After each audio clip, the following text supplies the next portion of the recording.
Hello बच्चों, आज मैं आप लोगों को क्लास 9th का जो आपका चैप्टर नंबर 8 है ना, क्वाड्रिलेटरल, वो कराने वाली हूँ। और ये जो आपको गवर्नमेंट स्कूल से सपोर्ट मटेरियल की बुक मिलती है, उस बुक से इस चैप्टर को मैं करवाने वाली हूँ। चैप्टर हम ऑलरेडी इस बुक से स्टार्ट कर चुके हैं, काफ़ी सारे क्वेश्चन हमने कर लिए हैं।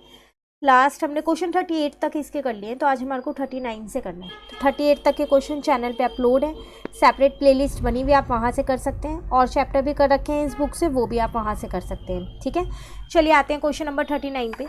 यहाँ आपसे क्या कह रहा है, the diagonals of a parallelogram A B C D intersect at O, a line through O intersect A B at X and D C at Y, prove that O X is equal to O Y.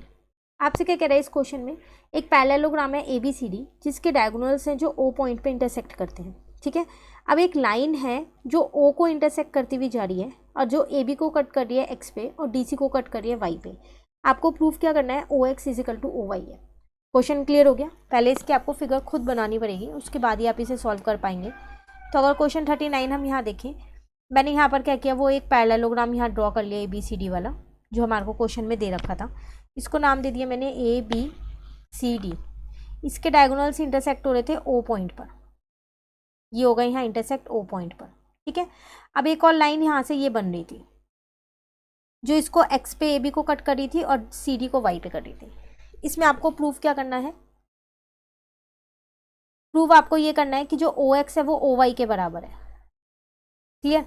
सबसे पहली बात, अगर आप यहाँ पर देखें कि जब ये आपका पैरेललोग्राम है, मैं इसको एंगल 1 ले लेती हूँ और इसको एंगल 2 ले लेती हूँ, तो angle 1 is equal to angle 2 होगा। ऑल्टरनेट एंगल आपके यहाँ पर बना रहे हैं। ठीक है ना, तो सॉल्यूशन हम यहाँ से अपना शुरू करते हैं। तो आपको पता है कि जो ए बी है वो पैरेलल है आपके पास सी डी के, तो इसका मतलब एंगल 1 जो है वो एंगल 2 के इक्वल हो जाएगा। ऑल्टरनेट इंटीरियर एंगल होगा ये। ठीक है, उसके बाद यहाँ पर मैंने एक एंगल ये ले लिया और एक एंगल ये ले लिया। ठीक है, इसमें ये 3 ले लिया और ये 4 ले लिया। एक और चीज़, angle 3 is equal to angle 4 होगा। ये आपके पास क्या हो जाएंगे, वर्टिकली अपोजिट एंगल होंगे। ठीक है, अब मैं क्या करती हूँ, यहाँ पर जो ये दो ट्राइंगल बन रहे हैं इनको कॉन्ग्रुएंट प्रूफ कर देती हूँ। एक तो इन ट्राइंगल, कौन सा ट्राइंगल लेंगे, ए एक्स ओ, और एक दूसरा ट्राइंगल मैंने यहाँ पर लिया है यहाँ पर सी वाई ओ। कॉन्ग्रुएंट जैसे ही प्रूव हो जाएंगे तो ओ एक्स ओ वाई के बराबर हो जाएगा सी पी सी टी से। ठीक है ना, कॉन्ग्रुएंसी के लिए 3 चीज़ें चाहिए हमारे को, तो कौन कौन सी 3 चीज़ें हमें यहाँ मिलेंगी, देखो एक तो मुझे यहाँ मिल रहा है angle 1 is equal to angle 2 है, यहाँ लिख देते हैं प्रूव अबव, ये हमने ऊपर प्रूव कर दिया है। उसी तरीके से एक मुझे यहाँ पर angle 3 is equal to angle 4 मिल गया, सेम ऊपर मैंने ये प्रूफ कर दिया, वर्टिकली अपोजिट एंगल्स हैं ये मेरे। ठीक है, और दूसरा जो आपके पास यहाँ पर ओ सी है वो ओ ए के बराबर होगा, क्योंकि जो पैरेललोग्राम के डायगोनल्स होते हैं वो बाइसेक्ट करते हैं। तो मैं यहाँ पर लिख सकती हूँ कि ओ ए इज इक्वल टू ओ सी हो जाएगा। डायगोनल्स ऑफ पैरेललोग्राम, रीजन लिखना पड़ेगा, diagonals of parallelogram bisect each other. ठीक है ना, तो यहाँ पर मेरा ट्राइंगल ए एक्स ओ जो है वो कॉन्ग्रुएंट प्रूव हो गया मेरे ट्राइंगल सी वाई ओ से। एंगल साइड एंगल से 2 एंगल मुझे मिल गए, एक साइड मिल गई। और जब ये दो ट्राइंगल कॉन्ग्रुएंट है तो O X is equal to O Y तो होगा ही होगा ना, ये मैंने सी पी सी टी से अपना इक्वल कर दिया। हैंस प्रूफ, इस क्वेश्चन में आपको यही प्रूफ करना था। क्लियर? तो ये कौन सा क्वेश्चन किया हमने, क्वेश्चन नंबर 39। चलिए अब आते हैं हम अपने क्वेश्चन नंबर 40 पे यहाँ पर। तो क्वेश्चन नंबर 40 में आपसे क्या कह रहा है, in a parallelogram A B C D diagonal A C and B D intersect at O, A C is 7.4 and B D is 6.2, find the length of O A and B O. फिर again आपको एक यहाँ पर parallelogram दे रखा है ए B C D, उसके diagonals इस बार आपको दे रखे हैं।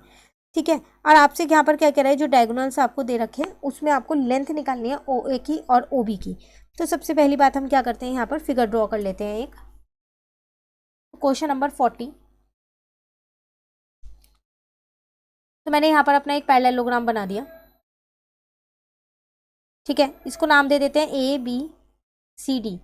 इसके जो डायगोनल्स है वो इंटरसेक्ट कर रहे हैं ओ पॉइंट पे, तो ये मेरा आ गया यहाँ पर ओ पॉइंट। ठीक है, अभी हमने ऊपर वाले क्वेश्चन में किया कि इसके डायगोनल्स बाइसेक्ट करते हैं ना, तो यहाँ लिख देते हैं diagonals of parallelogram bisect each other. तो इसका मतलब मैं ये कह सकती हूँ, अगर मुझे यहाँ पर ए सी क्वेश्चन में दे रखा था 7.4 सेंटीमीटर, तो मैं यहाँ से अपना ओ ए निकाल सकती हूँ 7.4 को 2 से डिवाइड करके, तो वो आ जाएगा 3.7 सेंटीमीटर। ठीक है। उसी तरीके से मुझे बी डी यहाँ पर कितना दे रखा था क्वेश्चन में, अगर हम यहाँ क्वेश्चन में देखें तो वो था 6.2 सेंटीमीटर।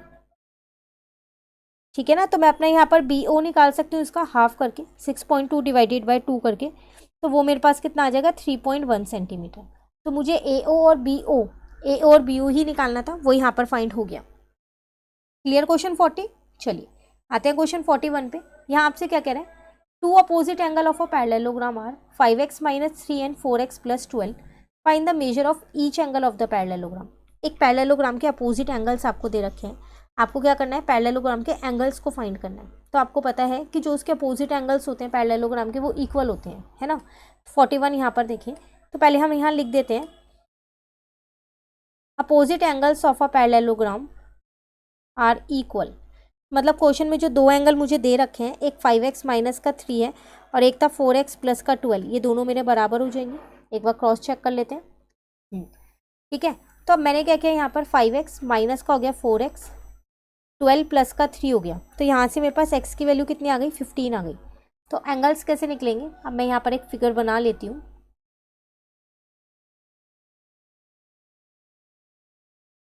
ठीक है, मैंने माना था ये मुझे एंगल ए दे रखा था 5x - 3 और एक एंगल सी दे रखा था 4x + का 12। ठीक है, तो अब मैं अपना एंगल ए यहाँ से निकाल सकती हूँ, वो मेरे पास है 5x - का 3। तो एंगल ए कितना निकलेगा मेरा यहाँ पर, 5 × में 15 माइनस का 3 हो जाएगा, तो ये हो जाएगा 75 माइनस का 3, मतलब 72 डिग्री आ गया। उसी तरीके से एंगल सी निकाल सकती हूँ, तो वो हो जाएगा 4x + का 12 है मेरे पास, सेम ही आने वाला है क्योंकि उसके अपोजिट एंगल्स मेरे पास इक्वल होते हैं, ये है। तो यहाँ पर 60 + का 12 कर दूंगी तो ये हो जाएगा 72, सेम आ गया। अब मुझे बी और डी भी निकालना है, तो angle A plus angle B का सम कितना होगा 180। क्यों, क्योंकि पैरेललोग्राम के जो एडजेसेंट एंगल्स होते हैं ना, एडजेसेंट मतलब जो एक के बाद एक होते हैं, उनका सम हमेशा 180 होता है। तो लिख देंगे यहाँ पर adjacent angles of a parallelogram are supplementary, supplementary मतलब 180। ठीक है, तो एंगल ए मैंने निकाल लिया 72, प्लस का एंगल बी ऐसे ही रहने दिया, इज इक्वल्स टू में 180 आ गया। यहाँ से मैंने अपना एंगल बी निकाल लिया, तो वो आ गया 180 माइनस का 72, 10 में से 2 जाएगा 8, 0 1, 108 आ गया। अब एंगल डी निकल जाएगा क्योंकि वो बी के अपोजिट है, अपोजिट एंगल इक्वल होते हैं, तो एंगल डी भी आ गया मेरा 108 डिग्री।